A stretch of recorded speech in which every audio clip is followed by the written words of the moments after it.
Hello friends, in this video I will show you that how you can change the home page display of your WordPress website, because by default WordPress shows like the blog post on your front page.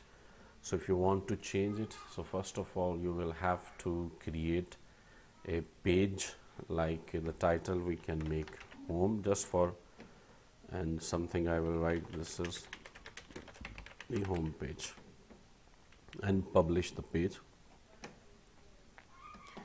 Once you have published the page, then go to settings and reading, and now you can see the home page is displaying the latest post. So instead of latest post we will select a static page, and here we will select the page home, and which we created, then save changes. Now when you refresh, you can see instead of blog post, now the home page content is showing.